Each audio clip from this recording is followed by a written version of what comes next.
انت بتعمل ايه؟ الساعة 12 بالليل. ايه في ايه؟ بذاكر. بتذاكر؟ انت مذاكرتك كده غلط خالص. مال عايز تعرف؟ طب تعالى انا بقى هقول لك تذاكر ازاي. يلا بينا.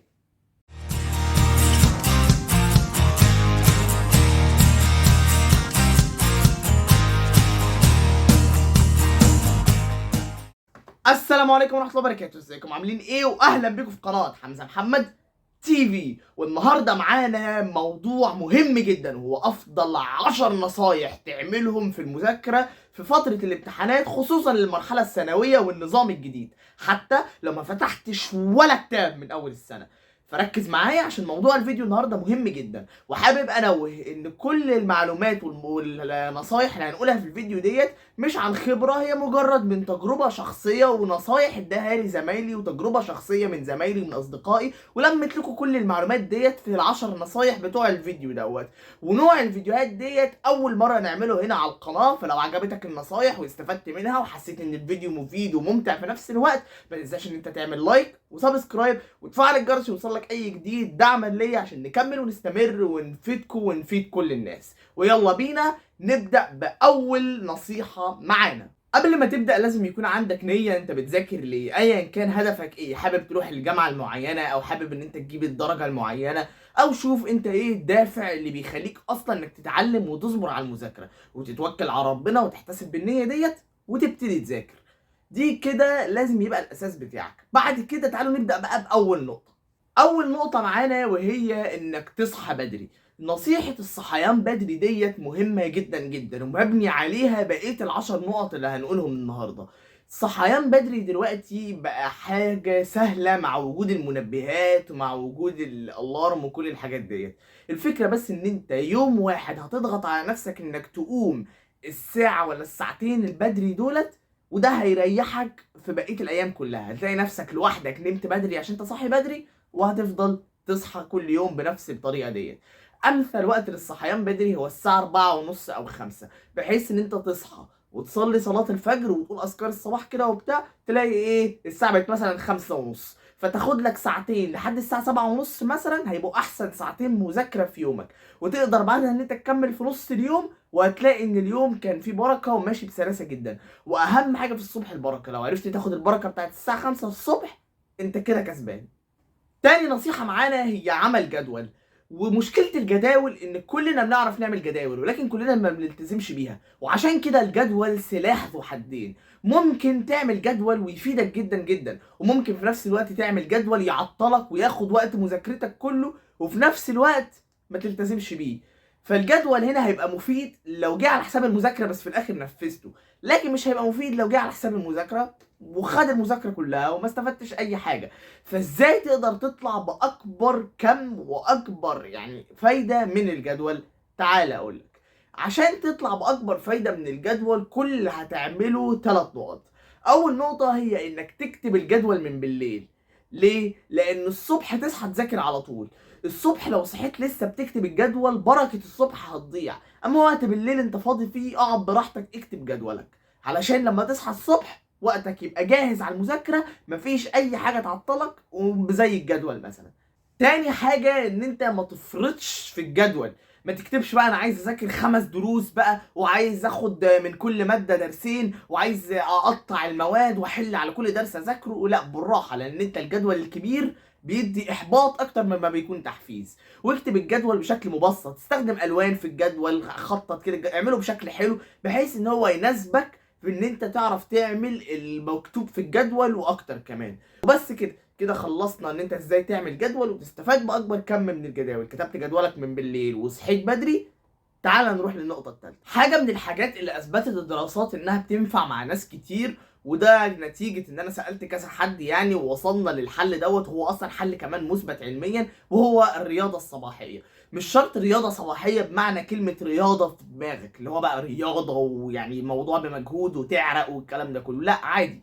ممكن تبقى بس مشي، حتى ولو مشي 10 دقايق، ولو تعرف تنزل تمشيهم بره البيت تبقى 10 على 10. صعب، خد لك لفه كده مثلا 10 دقائق في الشقه. تعمل تمرين ضغط بسيط مثلا لمده 10 دقائق. اي تمرين الصبح تجري الدم في عضلاتك، وده هيديك حافز كبير جدا لانه بيفرز في الدماغ هرمون الاكسيتوسين والدوبامين اللي بيساعدوا جدا ان انت تكون في مود التحفيز على المذاكره او اي حاجه حتى ولو كانت صعبه. ف 10 دقائق رياضه على الصبح هيساعدوك جدا جدا. فما تنساش ان انت تحطهم في الجدول بتاعك من بالليل في الحاجات اللي انت عايز تعملها اول ما تصحى.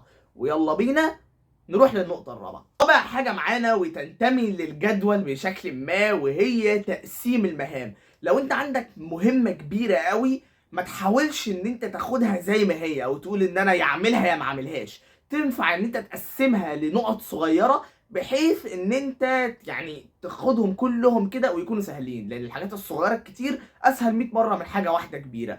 وفكره ان انت تطلع سلمه واحده كبيره ده شيء مستحيل، لكن انت تقسمها بسلالم كتير صغيره هتلاقي نفسك هتطلع للسطح بسرعه جدا. فعشان كده قسم المهام بتاعتك لحاجات صغيره، ومش بس المهام، لاي حاجه عندك في المذاكره حجمها كبير قسمها لحاجات صغيره، وهتلاقي الجداول والتاسكات والمذاكره كلها بقت سهله جدا وعدت بسرعه جدا. النقطه الخامسه معانا وهي تغيير الجو. ممكن الواحد لما بيفضل قاعد على المكتب بالساعة والاتنين والتلاتة بيزهق، وبيحس ان هو خلاص ما بقاش له نفس على المذاكرة. فما توصلش نفسك للمرحلة ديت.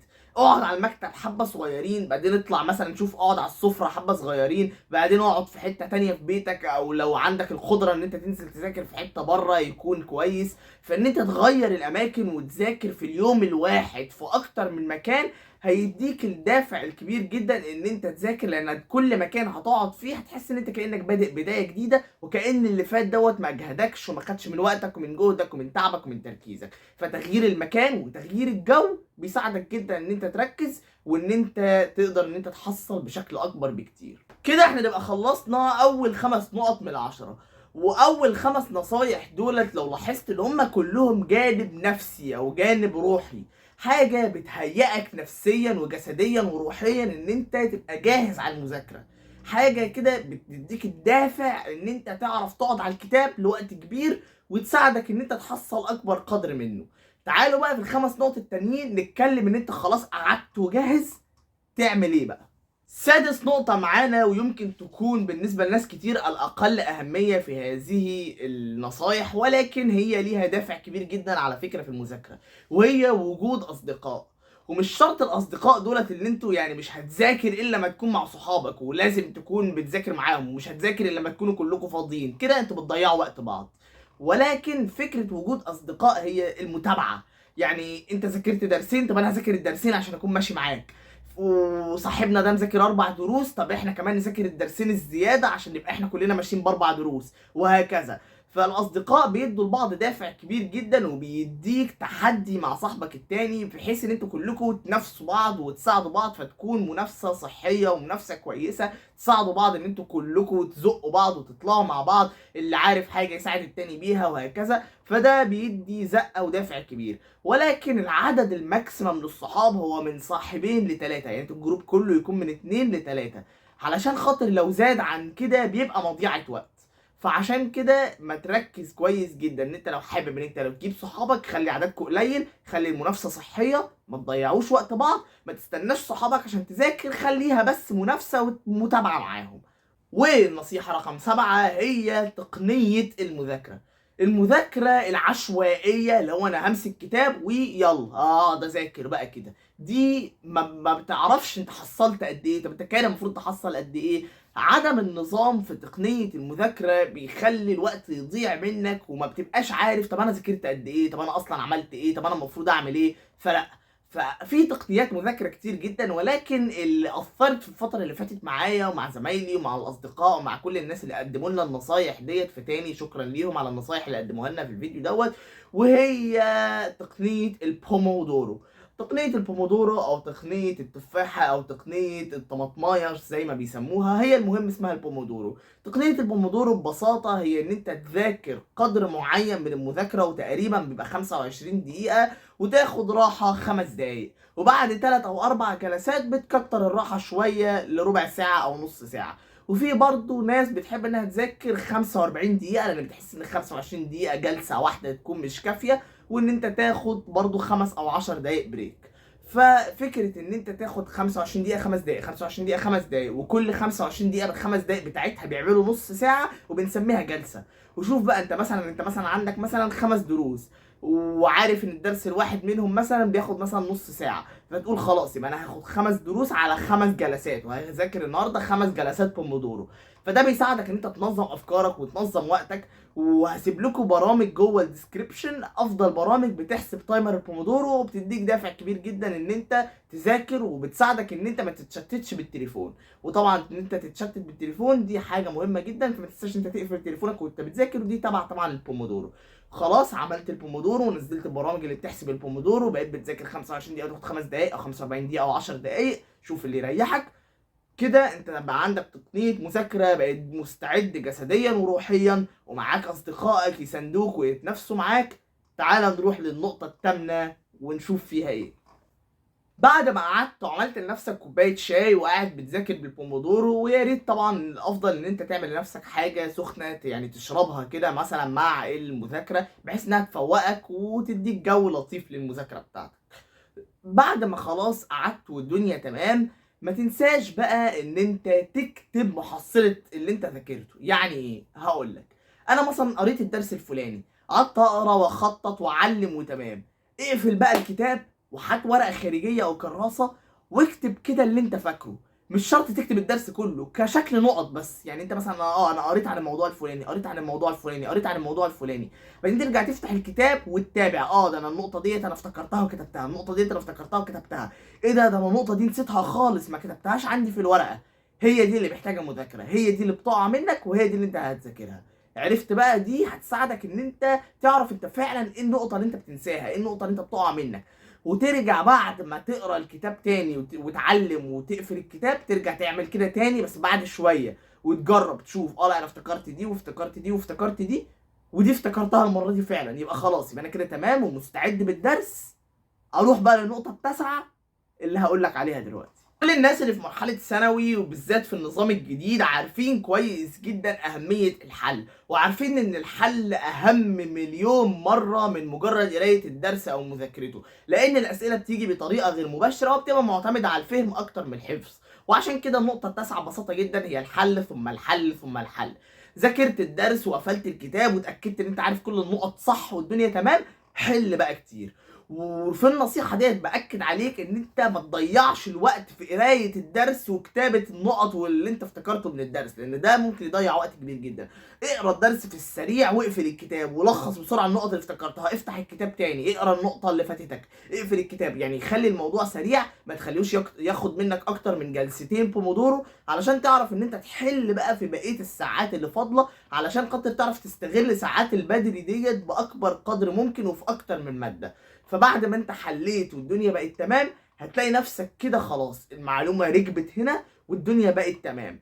وملحوظة هنا في الحل بقى حاجة مهمة جدا. انت مثلا النهاردة ذاكرت الدرس الاول، بكرة ذاكر الدرس التاني وشيك على الدرس الاول، بعده تذاكر مثلا الدرس التالت وتشيك على التاني والاول. فبعد مثلا 14 يوم ولا 15 يوم هتلاقي نفسك ذاكرت الدرس الاول دوت 15 مره، وهتلاقي نفسك ذاكرت الدرس التاني 14 مره، والدرس الاخير هتلاقي نفسك ذاكرته مره واحده، ولكن هو هيكون اخر واحد ذاكرته، فهيكون هو اللي راكب في الذاكره القصيره. فده هيساعدك ان انت ابعد حاجه ما تنساهاش، واقرب حاجه تكون لسه فاكرها. فده هيساعدك ان انت تكون ملم بالمنهج كله وحالل عليه، والدنيا تمام التمام. واخيرا تعالوا نروح للنقطه العاشره والاخيره. النقطة العاشرة معانا والأخيرة عشان تعرف تبقى ملم بالمذاكرة والدنيا معاك تمام التمام، هي إنك تتابعني على يوتيوب عشان ما يفوتكش أي جديد. لا استنى، رايح فين رايح فين؟ تعالى، لسه في نقطة 10. لا بجد، النقطة العاشرة معانا هي نظام المكافأة. إيه نظام المكافأة دوت؟ تعالى أقول لك. نظام المكافأة هو حاجة بسيطة جدا، وهشرح لك مثال عشان تفهمها. زمان جابوا حمامة وعملوا لها صندوق كرتون كده فيه أكل من فوق، وعملوا لها زرار كل ما تدوس عليه كان بينزلوا لها شوية أكل، وعلموها إن هي كل ما تدوس على الزرار بينزل لها أكل. بعدين بعد ما الحمامة خلاص اتعودت إنها كل ما تكون جعانة تدوس على الزرار، ابتدوا يعملوا حاجة غريبة جدا.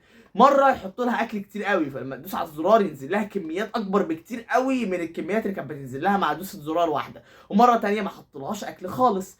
فلقوا ان الحمامه دايما بتروح تدوس على الزرار حتى ولو مفيش اكل، وحتى ولو هي بقت متوقعه ان ممكن يكون في مرات مفيش اكل، بس بقت بتدوس على الزرار عشان بتكون بامل ان يجيلها المكافاه او الاكل، فبقت تدوس على الزرار حتى ولو الاكل ما جاش. وهي دي الفكره، انت بتعمل لنفسك مكافأة او حافز يخليك ان انت تكمل. يعني مثلا حط لنفسك مثلا حاجة حلوة تاكلها، حاجة انت بتحبها تعملها في ال5 دقايق بتاعت مثلا البومودورو الواحدة. ذاكرت مثلا 25 دقيقة، فال5 دقايق ديت كل فيها مثلا حاجة بتحبها، اعمل حاجة صغيرة بتحبها في 15 دقايق، بحيث ان ده يديك التحفيز الكبير جدا ويفرز الدوبامين ويديك المكافأة بتاعتك عشان تعرف ان انت تكمل. وهتلاقي نفسك في مراحل قدام بقيت بتذاكر ومش محتاج خلاص المكافأة. وهي دي الفكرة بقى، ما بقيتش خلاص محتاج المكافأة، المكافأة كانت حافز في الأول، وبقيت قادر ان انت تكمل لوحدك. فالمكافأة مهمة جدا حتى ولو في البداية بس، فكافئ نفسك وادي نفسك المكافأة علشان خاطر تعرف ان انت تتعود على المذاكرة ويكون دايما عندك حافز كبير جدا.